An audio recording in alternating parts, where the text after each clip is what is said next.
So it's been an eventful few months in the Fairy Tail Wonder's Quest manga, with the guild being on the verge of utter defeat, Natsu getting back up and doing something that was completely unexpected, and we finally get actual progression towards the final matchup of this arc. And all in all, I'm very mixed on these chapters, because on the one hand, I enjoyed them, and on the other hand, I feel like some things could have been done a lot better. But overall, as usual, I've enjoyed what I've read so far, and I'm just going to go through these last 3 chapters and give you guys my thoughts on each individual moment. Before we get into this video, don't forget to like, subscribe, and hit the notification bell for updates on future videos. It really does help, and it shows you guys enjoy the content I make here on the channel. Fairy Tail Fridays have been a very big success lately, and I honestly am very happy, as it makes me more and more confident that I can just keep making Fairy Tail content for you guys. Now with that out of the way, let's get right into the video. So last we left off, a lot of the bigger fights in the Gold Owl arc has essentially ended. Urza taking down Signario's sisters, Jalal taking out Serena, Lucy and Gray finishing off their fights, and finally Natsu faced off against Duke, and it was revealed at the end of 146 that Natsu got off screen, and we see the after effects of it as we move in to chapter 147, which is called Iroha. Starting off directly where we left off, with Duke holding up an unconscious and beaten Natsu as he throws him and Athena down on the ground as they're both defeated. As then Athena too then begins to launch at the Fairy Tail Guild as Gray begins to attack Duke. Gray is hit towards the side with firepower. It's revealed that Athena 2 has stolen Natsu's dragon power, as she then begins to take out the rest of the already beaten and exhausted guild members with Wendy's sky magic, and then attacks Rogue with his own shadow power, knocking him down. As we see everyone get hit with all 3 dragon attributes at the exact same time. Urza tries to charge Duke and Athena, but Duke just tosses the unconscious Natsu at Urza. She catches him, and Athena 2 just knees her in the face, knocking everyone down. Everyone is now down on the ground, and they're unable to fight back, as Duke begins to gloat, saying that this is the true Athena. I have created it. The embodiment of destruction, the ultimate weapon that can pierce through dragons. That power is now in my hands. So start by using that power to eliminate everyone in this place, as we cut away from Athena 2 about to attack the rest of the cast while they're down and out. As you then cut over to Sabertooth, Sting, Minerva, and Yukino are going off to find the person in the woods that can help them find the Philosopher's Stone, as a person named Iroha is supposed to be able to create it. As then a trap has been triggered, as Minerva is then entangled with a bunch of vines, and obviously fan service occurs.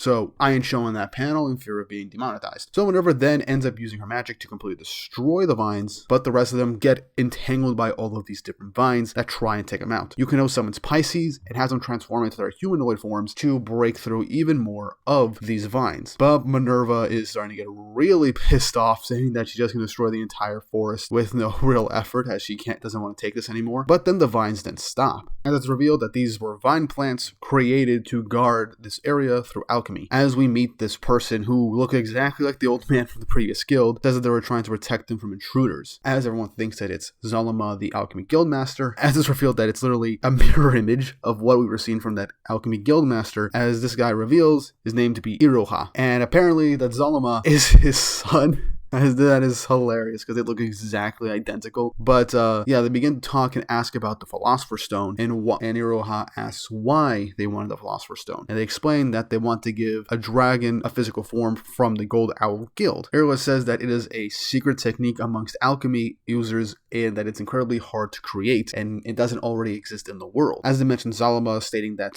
Iruma will most likely be able to create it, as they end up saying that it's beyond his abilities. Zalama then shows up as the two of them meet, and they are exactly identical, and this is a surprisingly funny bit, as they end up coming to the idea that if they combine their powers, then they'll probably be able to create the Philosopher's Stone, as then these two characters merge together with alchemy to become Iruzala, I believe is her name, as now we get an entirely brand new Fairy Tail waifu out of nowhere. Does this make sense? Honestly, no. But it's fictional alchemy in a fictional story, so I'm letting it play out. I feel like this was just made for a pun at this point. But that's 147. As now we head off to 148, called Lightning Bond. This was a chapter that basically divided the fan base and was used to fuel a lot of fire into a lot of heated discussions. So I'll get into that main point of the chapter later on. But continuing from where we left off, Iruzala meets everybody, as Thing is just stunned, being like, how the heck did two old men turn into one girl like this? And she just moves it, just hand waves it away, saying that it's just their alchemy combined form. And Yukino is literally just embodying me right now and is just like going with the motions right now and not really prying into all the details. Minerva goes on and says that it doesn't really matter what's going on, but asks if she can truly create the Philosopher's Stone. And she says it's the greatest technique of alchemy and they can't make any promises. Sting says they really need to make it, and they basically say the whole full plan of basically being able to take out the metal dragon god Viernes and to give it a physical body. Irizawa then mentions the main problem of being able to actually separate the concept from the guild and place it into Philosopher's Stone. It would be impossible even if they did have the stone. But they do mention that they have someone that is able to do so, and that is Wendy with her separation enchantments. And Minerva goes on to say that her power was stolen and they have to take out Duke in order for it to be returned. As Sting just says, we're counting on you, Natsu, as we cut back to the Gold Owl Guild with Natsu starting to get up after being knocked unconscious, as he says, what are all of you doing here? Duke is staring at Natsu as Natsu smirks, saying that, stay out of my way, that's my prey. I'm getting nice and fired up, as he's obviously exhausted and beaten to hell. Duke says that you're a real poor loser. You were no match for Athena 2, as Natsu says he's getting started, as Duke 100% confirms that he took Natsu's Dragon Slayer magic and that he can't use fire magic anymore. But this is the part where people, honestly, and rightfully so, got confused and kind of angry to an extent after this one reveal that happens in this instance, where Natsu picks up his arm and says, you only took my fire magic? You're really screwed up, as lightning begins to crackle from Natsu's body to the shock of everybody. Natsu says that he has the power he got from Loxus on Tenro Island, and that he's never used it on its own before, but I bet I can make it work, as a big lightning image appears over his eye, as in a 2-page spread, we get the reveal of Lightning Dragon Mode. First off, this form looks cool, and this panel goes hard as all hell. Second of all, I honestly need to say this one quick thing. I made a whole video explaining how this actually does kind of make sense, but the execution of this form was not good, so go check out that video if you want my full thoughts. I'm not going to dive fully into it in this video, as this video will be way too long for me to try to fully explain it, so check out my video on how Natsu's new form makes sense. Now, moving on to the chapter. So, Duke obviously has Athena 2 go and try and take out Natsu, but the original Athena jumps up from being knocked unconscious in order to block Athena 2, as she won't let this new version try and take out Natsu. Natsu charges up his lightning and says Lightning Dragon Sword Edge as he charges towards Duke, hitting him square in the chest, as this is a big blow to Duke. And Natsu says that, I hear you're long dead. Wait, you're not even the real Duke, right? So who are you? Duke gets up and says, I am the voice of Viernes. But Natsu charges up another attack, says, talk to me yourself, I'll hear you out. As Duke asks where you got that power, as in another 2-page spread, which also looks very cool, Natsu uses his Lightning Dragon's Iron Punch and basically engulfs Duke in a crap ton of lightning, seemingly knocking him unconscious, as now Rogue and Wendy got their Dragon Slayer magic back, and I presume Natsu got his Fire Dragon magic back as well. So that was chapter 148 of 100 Years Quest, and obviously, Natsu's new form was the big talk of this chapter and the quick defeat of Duke. With all the build-up we had for this character, for him to get taken out in 2 real blows from Natsu and Natsu to get a new form without any prior explanations and no proper build-up towards it, obviously a lot of people were completely upset over it. And I completely understand. And it makes sense why people would be upset or confused. Obviously, if you want my interpretation of how this makes sense, my full thoughts on it, 10-minute video I made, link up in the title card and in the description below if you want to go check that out. I'm not mad at this completely. The form makes sense, but obviously execution was not good and it was too quick. I am disappointed that Duke was taken out like this. I feel like he should have been a bit more of an actual fight in this series at this point. But as we get on to the next chapter, I do feel like things are starting to really ramp up with the real fight of this arc. But let's move on to the most recent chapter and the last chapter of 100 Years Quest for the year, chapter 149, Farewells and Chance Encounters. We cut back to Natsu knocking out Duke, as everyone is happy that they finally managed to win, with Wendy, Carla, and Happy being undone from the restraints and now regain consciousness now that Duke is taken out. Rose has power back, everyone's got their Dragon Slayer powers back, as Athena 2 is confused over what's happening, as she says, that's my power, I won't let you have it. As then, the real Athena knocks her out with a big punch, taking her down. And also disappointment, Athena 2 taken out way too easily in this instance. I get her Dragon Slayer powers taken out, but the Athena that we have right here has a hole in her and is damaged, yet one punch was able to take her out. Now we can chalk that up to the fact that Duke was keeping her powered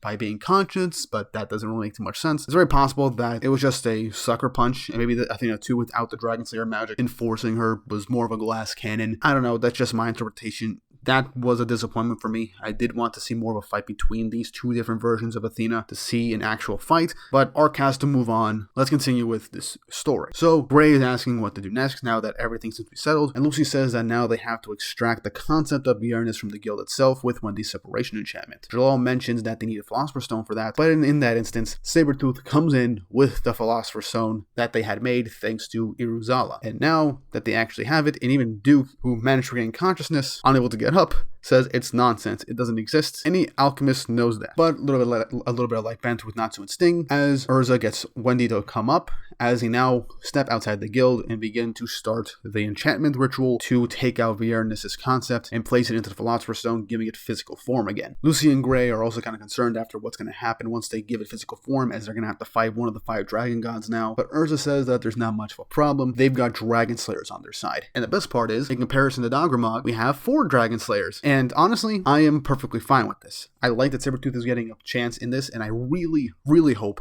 that we get more Dragon Slayer teamwork in the upcoming battle. Wendy then begins to create her separation enchantment as she targets the guild, as we see a large beam of light begin to raise from the Gold Owl Guild Hall, as everyone sees all the magic, as they witness that it's possibly like a ghost or something, just the embodiment of Viernes' concept. As Duke shouts out that there is no Philosopher's Stone, it's not possible, but Athena says, I know of one single alchemist who can create the Philosopher's Stone. And also that the moment that she grabbed onto this stone, she realized that this is her final part to play. As now, we cut back to the forest area with Iru and Zala as one of them disappears. As Athena makes the reveal that this thing was created by the real Master Duke. Revealing that after all this time, Duke was alive the entire time. Now, I have some thoughts on this, so before we continue with the chapter, quick side tangent. First off, how is Duke alive? It was stated that he died like well over 100 years ago after the creation of Athena, and he gave him to Elefsir. Second of all, how has he managed to stay alive? Why hasn't he gone to see Elefsir or find Athena in all this time and create his own alchemy guild again? Or something like that. Literal questions I need answered, and this kind of, I honestly don't really have any real solutions as to why he would reasonably keep himself hidden like this. Maybe he felt ashamed, maybe he felt like he couldn't do anything against this fake Duke or whatever. That's something we do have to find out, and this is a quick side, this is definitely a longer side tangent, but this is one of the gripes I have with these last couple of chapters, with Duke, Athena getting taken out very easily, Natsu getting a new form without proper build-up, and now with the reveal that Duke was alive the entire time, and we might get an actual explanation within the coming chapters next year, but this does leave a bit of a sour taste in my mouth. However, things do pick up, at least for me, as now with the enchantment going on, everyone's getting ready to get Viernes the second his body becomes physical. As Athena goes on to say that the tool they have right now will not simply give a concept physical form. As she says, my body will be used as a vessel to give corporeal form to Viernes. As she reveals that she has to become the vessel alongside the Philosopher's Stone in order for Viernes to get a physical form again. And this is essentially her death. This shocks Lucy as she's like, what will happen to you? As Athena just says, it's not a problem. It's my fate as a weapon. Lucy tries to get her to stop as she shouts that they're friends. Athena says those words alone are enough and thanks Lucy as Athena raises up the Philosopher's Stone and gets ready for the enchantment to hit her, telling them with her final words to defeat Viernes. As now, with the light coming from the guild, hitting her and the Philosopher's Stone, we get a 2-page spread fully revealing the metal dragon god Viernes in his true form. First off, really cool. I really like the whole Egyptian Sphinx type or Ra type theming for Viernes' design. It looks very, very cool, and I honestly cannot wait to see how this occurs and how Viernes will have a more humanoid form, perhaps, that they will fight the Dragon Slayers, or maybe we'll have them just fight Viernes in his dragon form for all we know. But the final page of the chapter is Natsu looking straight at Viernes with the rest of the Dragon Slayers, with Lucy beginning to cry with the loss of Athena, ending the chapter. Now, if we follow through with this whole thing, everything that has happened up to this point will be worth it. And by that, I mean the consequences of the Philosopher's Stone and giving Viernes physical form with the loss of Athena. While I do wish we got more with Athena,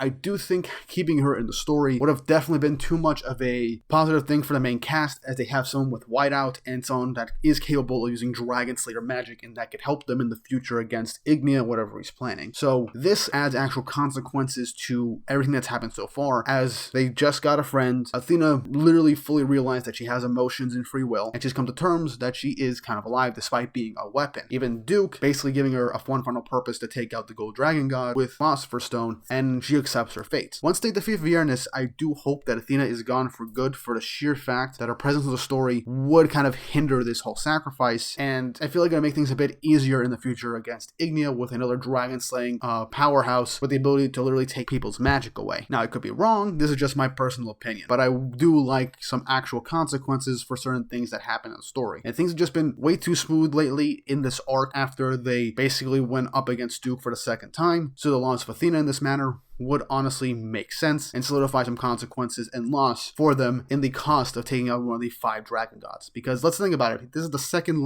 to last dragon god. If we don't have any other arcs in between, the fight against Ignia will most likely be the final arc of 100 Years Quest. So we gotta think about the longevity of the series and how much farther we have for this whole thing. Either way, I'm excited to see what's gonna happen with Viernes. With Athena gone, we have the 4 dragon slayers present going to have to face off against Viernes. What is his humanoid form gonna look like? I got no clue. Are they just gonna fight him in his dragon form? No clue. What is his true magic? I'm not entirely sure, but I'm excited to find out. And obviously Wendy's probably gonna enchant the rest of the fighters there with dragon slaying magic so they can help out too. But there is also one more thing I want to add that I might further elaborate on in a future video. But with Athena as the vessel, perhaps Viernes gained her whiteout abilities. That's a possibility. He might also have the ability to use whiteout, or maybe has additional dragon slaying properties upon his base magical attribute. But that's really all I have to say for these last couple of chapters. It's a mixed bag. I don't like how things were kind of rushed with Duke and Athena too. I needed more build up for Natsu's new form. The whole Duke reveal, while cool and kind of heartwarming and a bit tragic for Athena, I feel like needed a bit more explanation, which we'll probably get in the coming chapters, so I'm not too hung up on it. But now we have the full setup for the final boss of this arc, and this will probably be the next couple of chapters, barring any interruptions or whatever. But yeah, mixed bag to an extent, but I still very much enjoyed what we got in this chapter. The actions were good, I liked Natsu's new form, and I liked that we're finally getting to the chase with Viernes finally taking center stage. But what do you guys think? How do you feel about these last couple of chapters? Do you think it went by too quickly? Were you disappointed in some things? Are you excited for this arc to conclude with the big boss right now? And how do you think things are going to play out? Let me know in the comment section down below. And if you haven't already, don't forget to like and subscribe and hit the notification bell for updates on future videos. It really helps, and it shows you guys enjoy the content I make here on the channel and want to see more. And with all that said and done, I hope you all have an awesome day.